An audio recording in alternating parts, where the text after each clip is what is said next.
October 17th, 1943. Camp Aliceville, Alabama. 2:47 a.m.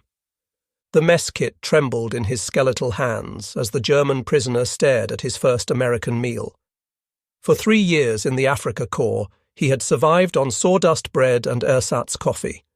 Now, at 128 pounds, he faced scrambled eggs, bacon, white bread with butter, real coffee with sugar and cream, more food than he'd seen in months. When I was captured, I weighed 128 pounds. After 2 years as an American POW, I weighed 185. I had gotten so fat you could no longer see my eyes. This 57-pound gain, documented by a German prisoner, would be replicated thousands of times across American POW camps during World War II.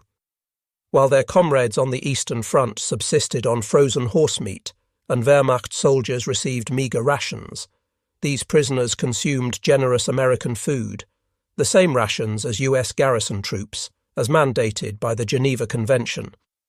Over 425,000 German prisoners lived in camps throughout the United States, witnessing and experiencing a prosperity that would reshape not just their bodies, but their entire worldview about American capacity and democracy itself. When Rommel's desert forces surrendered in Tunisia in May 1943, medical examinations revealed an army in biological collapse. After months of failed supply lines and desert warfare, soldiers who had once been the Wehrmacht's elite were walking skeletons. The official Wehrmacht field ration, the Verpflegungssatz, promised substantial calories for combat troops. By winter 1942, these soldiers received a fraction of that amount.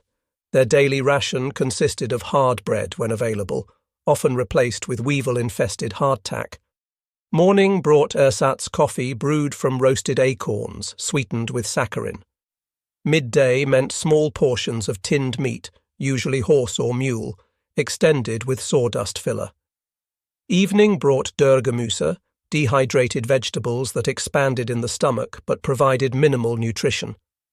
Dr. James Patterson, U.S. Army Medical Corps, examined German POWs at the Oran Processing Center in May 1943.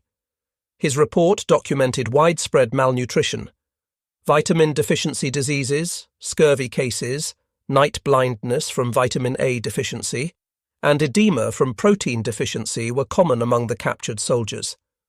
The recovery began immediately aboard Liberty ships bound for America. These vessels, built at extraordinary rates during the war, carried up to 30,000 POWs monthly. The first meal at sea, beef stew with potatoes, white bread, butter, coffee with milk, exceeded a week's ration in Africa. Many prisoners vomited from the richness. Their stomachs couldn't process the fats after months of starvation.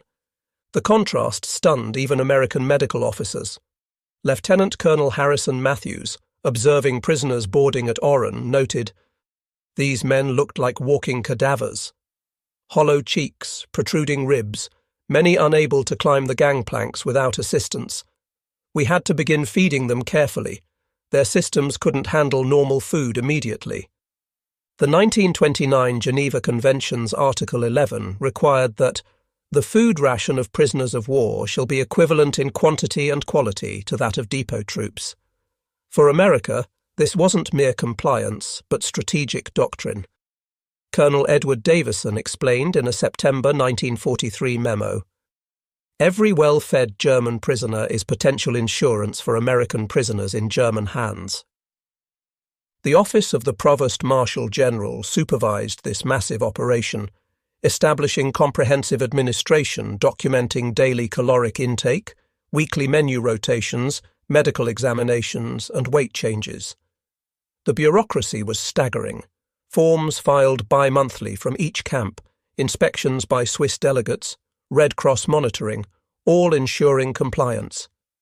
The standard garrison ration guaranteed each prisoner substantial daily portions: meat, bread, potatoes, cheese, butter, milk, unlimited coffee, real, not ersatz, plus fresh vegetables and fruit. The estimated caloric total ranged from approximately 3,000 to 4,000 calories daily. with supplements available through commissary purchases.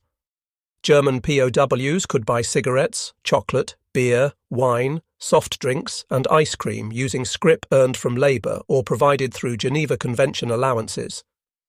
The systematic feeding programme required massive logistics. Camp quartermasters requisitioned food for thousands daily, coordinating with regional suppliers, managing refrigerated storage, maintaining kitchens that operated continuously. The scale exceeded anything the German military had attempted, feeding enemies better than their own troops. The most thoroughly documented case states, one German later recalled that he gained 57 pounds, 26 kilograms, in 2 years as a prisoner. This same prisoner provided vivid testimony. When I was captured, I weighed 128 pounds. After 2 years as an American POW, weighed 185. I had gotten so fat you could no longer see my eyes. Georg Gartner, a sergeant in Rommel's forces captured in Tunisia in 1943, became famous as Hitler's last soldier in America after escaping from Camp Deming, New Mexico in September 1945. He lived under the alias Dennis Wiles for 40 years before surrendering in 1985. In his memoir, co-written with historian Arnold Kramer, Gertner described how POWs were amazed at how well they were treated, almost coddled with plentiful meals, which their own country couldn't even afford. Military chaplain Alex Funker, imprisoned at Camp Algona, Iowa, wrote, "We all were positively impressed by the US, and that we all had been won over to friendly relations with the United States." His post-war research revealed widespread substantial weight gains among fellow prisoners, with many gaining 40 to 60 pounds during captivity. The physical changes were so dramatic that repatriation officers documented cases of prisoners being unrecognizable to their own families. Captain William Burke, processing returning POWs in 1946, reported, "These men departed looking like professional athletes or successful businessmen, not defeated soldiers. Their families expected skeletons. Instead, they got men who looked prosperous." Camp Concordia, Kansas housed approximately 4,000 Germans across hundreds of buildings on 640 acres. The camp established an extensive educational program with hundreds of subjects, partnering with regional universities. Its multiple kitchens fed thousands daily, equipped with modern electric ranges, walk-in refrigerators, industrial mixers, and mechanical dishwashers, technology many prisoners had never seen. The camp's infrastructure represented American organizational capacity. Built in just 90 days, it featured electric lighting throughout, hot water systems, flush toilets, and central heating. Prisoners from rural Germany, accustomed to outhouses and oil lamps, found themselves living with amenities unknown in their homeland. Camp Hearn, Texas, nicknamed the Fritz Ritz by locals, held up to 5,000 prisoners who built elaborate recreational facilities. The camp's industrial kitchens operated around the clock, with central bakeries producing thousands of loaves daily. Prisoners established regional mess halls serving different German cuisines, using American ingredients to recreate homeland dishes impossible in wartime Germany. The camp's commanding officer, Colonel Donald Drake, implemented what he called calories for cooperation. Well-behaved prisoners received extra rations, access to special meals, and commissary privileges. The result was minimal discipline problems and maximum weight gains. Drake's reports noted average gains of 45 pounds per prisoner over 18 months. Camp Aliceville, Alabama, processed the Desert War's human wreckage with systematic efficiency. Commanders, witnessing skeletal arrivals, implemented graduated feeding protocols. The camp's medical staff documented remarkable recoveries, vitamin deficiencies eliminated, dental problems treated, energy restored. Within months, gaunt faces filled out and chronic diseases disappeared. Major Robert Harrison, the camp's medical officer, published a post-war study documenting the recovery patterns. His data showed exponential weight gain in the first 3 months, followed by steady increases averaging 2 to 3 pounds monthly thereafter. The most dramatic case he recorded was a prisoner who arrived at £109 and departed at £181, a £72 gain. Camp Papago Park, Arizona housed naval personnel who weren't required to work. They spent days in leisure, attending movies, reading and maintaining gardens. The camp became famous for the December 1944 escape of 25 U-boat officers who tunneled out, planning to float down the Salt River to Mexico. They discovered the river was dry. All were recaptured quickly, several surrendering when hungry. Even the desert offered less sustenance than camp kitchens. The disparity between POW treatment and civilian rationing generated intense public controversy. While German prisoners enjoyed military rations, American families navigated complex point systems and scarcity. Sugar, coffee, meat, butter, all restricted for civilians, while POWs received these items daily without limitation. Dorothy Mitchell of Topeka wrote to her congressman in 1944, "My 3 sons fight in Europe while German prisoners here eat steak twice weekly. I haven't seen steak since Pearl Harbor. My family's monthly meat ration is less than these Nazis eat in 3 days." How do you explain this to a mother? The government's response emphasized reciprocity, treating German prisoners well protected. American POWs propaganda posters proclaimed, "Their good treatment ensures ours." Radio broadcasts stressed that 90,000 American prisoners depended on German compliance with Geneva standards. Yet public resentment simmered, especially when prisoners worked local farms and ate better than the farmers employing them. The racial dimensions proved particularly inflammatory. Black American soldiers, including Rupert Trimingham, noted that German prisoners could visit restaurants where they were barred.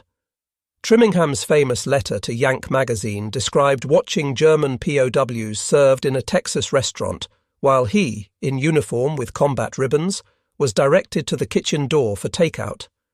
This bitter irony, enemy soldiers receiving better treatment than American citizens defending their country, created lasting wounds. German prisoners themselves often expressed discomfort, recognizing the injustice even while benefiting.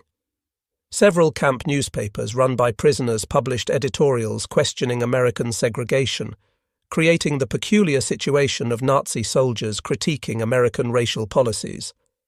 The POW labor program proved crucial to American agriculture while contributing significantly to prisoner weight gain. By 1944, over 300,000 POWs worked American fields, harvesting the crops that would feed both America and its allies. The program generated millions in revenue while providing prisoners with supplemental nutrition beyond camp rations. Farmers, desperate for workers, competed to treat POW work crews well.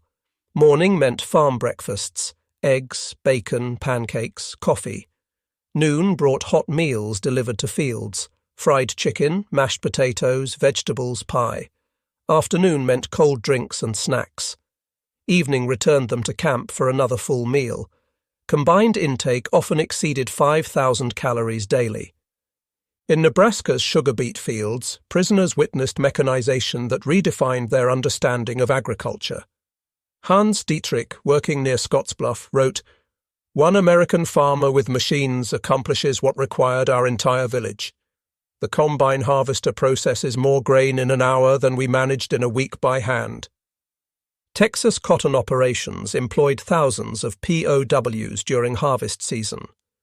The work was grueling under blazing sun, but the compensation included unlimited water, regular meal breaks, and bonus food for high producers. Wilhelm Hartmann, picking cotton near Kaufman, gained 63 pounds in 14 months. "The Texas farmers fed us like prize cattle." One rancher said, "Can't get good work from hungry men? If only our officers had understood this." California's Central Valley presented the ultimate irony. POWs picked peaches, apricots, and oranges, eating freely while working. They watched perfectly good fruit bulldozed into pits when markets were oversupplied. Kurt Vogel wrote, "Mountains of oranges destroyed while my family survives on turnips. I begged to send them to Germany. The farmer explained it was economically impossible. This waste amid plenty broke something in my understanding of the world. Military medical officers tracked the biological changes with scientific precision. Major Thomas Richardson, Chief Medical Officer for the 8th Service Command, compiled statistics from 50,000 examinations between 1943 and 1946. His data revealed patterns that would influence post-war nutrition science. The recovery trajectory followed predictable phases. First month, digestive system adjustment, minimal weight gain as bodies learned to process fats and proteins again. Second month, rapid gain as systems normalized, averaging 8 to 10 pounds. Months 3 to 6, steady increases of 3 to 4 pounds monthly. After 6 months, gains slowed but continued, with most prisoners adding 40 to 60 pounds total. Health improvements paralleled weight increases. Vitamin deficiencies disappeared within 90 days. Scurvy cases recovered completely. Night blindness resolved. Dental health improved dramatically after treatment. Over 400,000 procedures performed on German POWs, from extractions to complex bridge work. Many prisoners received better dental care than they'd had in their entire lives. German physicians working in camp hospitals documented unexpected problems, conditions of plenty rather than poverty. Dr. Friedrich Hoffmann at Camp Butner noted, "We see diabetes emerging in men who survived on 1,000 calories. Hypertension in soldiers who had low blood pressure from malnutrition, gout from rich foods. These are diseases of prosperity appearing in former prisoners of starvation." The psychological impact paralleled physical changes. Camp psychiatrists reported widespread guilt about gaining weight while families starved. Captain James Murray documented prosperity trauma, the mental distress of improving health amid homeland suffering. Prisoners expressed shame at their appearance, anxiety about explaining their condition to families, guilt about enjoying meals while Germany collapsed. Christmas 1944 presented the starkest contrast between American plenty and German poverty. While the Battle of the Bulge raged, while German civilians received turnip rations, American camps served holiday feasts that exceeded anything prisoners had experienced even before the war. Camp menus from December 24th to 25th, 1944, preserved in military archives, document extraordinary meals. Roast turkey averaging 1.5 pounds per man, glazed ham with pineapple, mashed potatoes with butter and cream, sweet potato casserole, green bean casserole, cranberry sauce, fresh-baked rolls, multiple varieties of pie, ice cream, eggnog for officers, unlimited coffee and cocoa. Churches and civic organizations contributed beyond official rations. The Methodist women of Hearne, Texas, delivered 2,000 homemade cookies to Camp Hearne. Concordia's Lutheran congregation provided hand-knitted scarves for every prisoner. Even communities struggling with rationing shared their allocation with enemy prisoners, an expression of American generosity that prisoners found incomprehensible. Feldwebel Richard Steinberg described the scene. "We sat before this feast knowing our families had nothing. Men wept openly, not from joy but from the weight of contrast. How could we celebrate while Germany starved? How could we refuse this kindness from enemies? We ate in silence, each bite a betrayal and blessing combined." Despite extraordinary treatment, escape attempts remained minimal, just 2,222 attempts from 425,000 prisoners, with virtually no permanent successes except Georg Gartner. This 0.5% attempt rate was the lowest of any major POW population in modern warfare. The reason was simple. Camps offered better conditions than freedom. The Great Papago escape illustrated the futility. 25 U-boat officers spent months digging a 178-foot tunnel using spoons, hiding dirt in the volleyball court they'd convinced guards to let them build. Their plan to float down the Salt River to Mexico failed immediately. The river was dry. Within 3 weeks, all were recaptured. most surrendering voluntarily when hunger struck.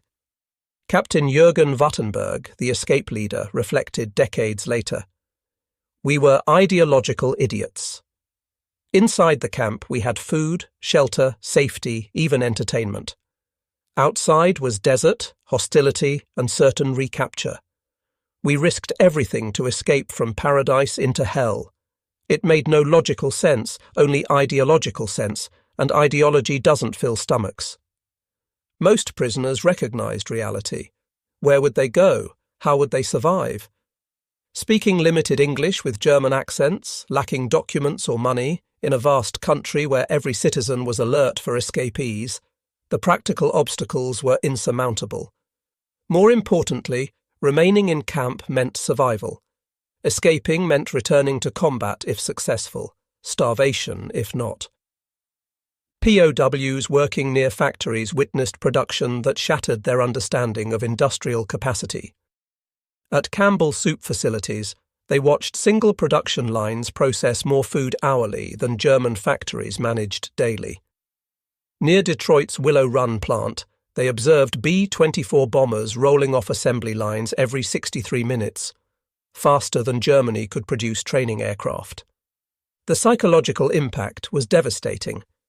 Otto Kleist, an engineer from Krupp, worked near a steel mill producing 10,000 tons daily. We finally understood. This wasn't a war between armies, but between industrial systems. They could lose 10 tanks for every one they destroyed and still win. Mathematics made our defeat inevitable, regardless of courage or strategy. Agricultural productivity proved equally stunning. American farms yielded twice German rates per acre using a quarter of the labour. Mechanization allowed single farmers to cultivate areas requiring dozens of workers in Germany.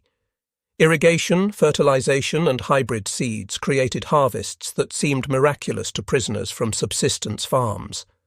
The waste particularly affected prisoners. Mountains of potatoes left to rot because of oversupply. Grain burned to maintain prices. Milk poured into sewers when demand dropped. Franz Müller wrote, "They destroy food to stabilize markets while Europe starves. Only a nation of unlimited resources could afford such waste." We finally understood American power, not in their armies, but in their excess. Between 1945 to 1946, ships carried over 370,000 German POWs back to Europe. They departed America having gained collectively millions of pounds, living monuments to American prosperity returning to ruins. The contrast proved tragic on multiple levels. Returning prisoners faced devastated cities, starving families, and social tensions. Their healthy appearance marked them as different, privileged, somehow complicit with the enemy. Families couldn't understand how they'd gained weight in captivity while Germany starved. Communities resented their prosperity amid universal poverty. The physical reversal was swift and brutal. Military government surveys tracked former POWs losing 30 to 50 pounds within 6 months of return. Bodies built on American rations couldn't survive on German scarcity, 1,550 calories daily if fortunate, often less. The American weight disappeared, leaving men who looked older than when captured despite their captivity comfort. Heinrich Weber returned to Hamburg weighing 186 pounds, up from 134 at capture. 6 months later, he weighed 138 pounds. "The American body couldn't survive on German rations," he explained. "I gave my food to my children, lived on potato peels and stolen grain. Better to have known hunger continuously than to know fullness and lose it." Beyond physical nourishment, camps provided comprehensive education that would shape post-war Germany. Over 50,000 prisoners enrolled in courses ranging from agriculture to philosophy. Camp Concordia alone offered 300 subjects, with professors from nearby universities teaching everything from American history to automotive repair. The curriculum deliberately included democratic governance, free market economics, and constitutional law, subjects banned in Nazi Germany. Prisoners studied the Federalist Papers, Adam Smith, John Stuart Mill, They debated governance models, economic systems, and social contracts. The intellectual feeding paralleled physical nourishment, expanding minds while building bodies. Camp newspapers evolved from propaganda organs to democratic forums. Der Ruf, the call, circulating to 25,000 prisoners, published debates about Germany's future, democracy's strengths, and economic reconstruction. Its evolution from Nazi mouthpiece to democratic voice traced the ideological journey of its readers. Dr. Wilhelm von Braun, teaching physics at Camp Shelby while imprisoned, noted, "We had better facilities than most German universities. Laboratory equipment, textbooks, and academic freedom. Jewish professors who'd fled Germany taught alongside us without hatred. This generosity of knowledge, sharing education with enemies, revealed American confidence in their system." The Special Project Division's secret re-education program achieved remarkable success through demonstration rather than indoctrination. By 1945, 25,000 prisoners had voluntarily enrolled in democracy courses. They studied documents banned in Germany, discussed concepts punishable by death under Nazi rule. The program succeeded because it relied on evidence rather than propaganda. Prisoners saw democracy functioning daily. They experienced free speech in camp newspapers.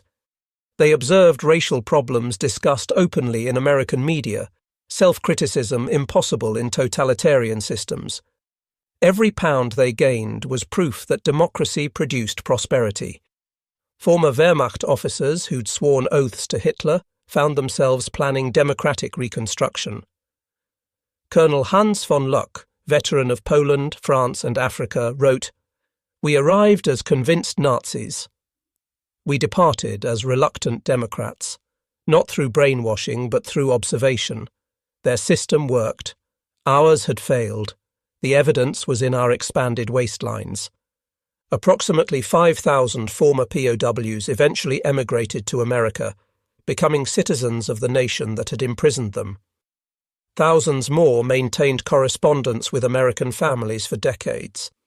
These relationships, born in extraordinary circumstances, created unexpected bridges between former enemies. The emigration process wasn't simple. Former POWs faced suspicion in Germany as potential American sympathizers and suspicion in America as former enemies. Yet many persevered, drawn by memories of prosperity and possibility. They settled across America, from Hans Werker becoming a physician in Maine to Georg Gärtner hiding successfully in plain sight for 40 years. Marriage created the strongest bonds. Despite regulations forbidding fraternization, romances developed through correspondence and work programs. Over 1,000 German POWs eventually married American women they'd met during or shortly after captivity. These families embodied reconciliation, former enemies united through love rather than conquest. The 1985 reunion in Austin drew 500 former prisoners returning with American-born children and grandchildren. Hans Werker delivered the keynote. "We came as enemies, left as friends. Arrived starving, departed overweight. Every pound gained was a lesson in democracy's productivity. Every meal a demonstration of freedom's fruits." The POW program's economics defied conventional warfare logic. Costing hundreds of millions, it generated nearly equivalent value in agricultural and industrial labour, essentially self-funding while achieving immeasurable strategic benefits. Each well-fed prisoner became inadvertent testimony to American strength, their expanded bodies proof of American capacity. The program achieved multiple objectives simultaneously. It protected American POWs through reciprocity. Germany treated American prisoners better than Soviet prisoners partly due to American treatment of Germans. It alleviated critical labour shortages, with POWs harvesting crops that fed both America and its allies. Most importantly, it transformed enemies into potential allies through demonstration of prosperity. Post-war analysis revealed the program's influence on German reconstruction. Former POWs implemented American agricultural methods, increasing German yields 30% within 5 years. They introduced American management techniques, helping drive the Wirtschaftswunder, economic miracle. Their experience shaped a generation of German leaders oriented toward American partnership rather than Soviet influence.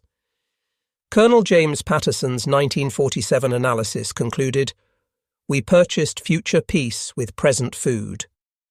The collective weight gain, millions of pounds, represented American agricultural surplus converted into political capital that paid dividends throughout the Cold War. The German POWs, who gained £50+ in American camps, embodied World War II's deepest irony. While their homeland starved, they thrived. While their families queued for turnips, they chose between dishes. While their comrades died on the Eastern Front, they attended movies and played soccer. This impossible reality, enemies eating better than allies, proved strategically brilliant. Their physical growth testified to a profound truth. America could afford generosity even in total war. Democracy could feed even its enemies. Freedom produced plenty, while tyranny produced poverty. The £57 gain documented by one prisoner was replicated thousands of times, each pound evidence of American agricultural and industrial supremacy. In the final analysis, America's greatest weapon wasn't its armies or arsenals, but its dinner tables. Tables large enough to feed enemies, generous enough to transform warriors into witnesses, abundant enough to purchase lasting peace through temporary plenty. The German POWs discovered their true enemy wasn't America, but the ideology that had led them to war against such prosperity. Every pound gained was a pound of Nazi ideology lost, every meal a lesson in democratic productivity, every full belly testimony to freedom's capacity to create rather than destroy. They returned to Germany heavier in body but enlightened in spirit, carrying within their transformed flesh the seeds of reconciliation and memory of impossible generosity from a nation powerful enough to feed even those who came to destroy it.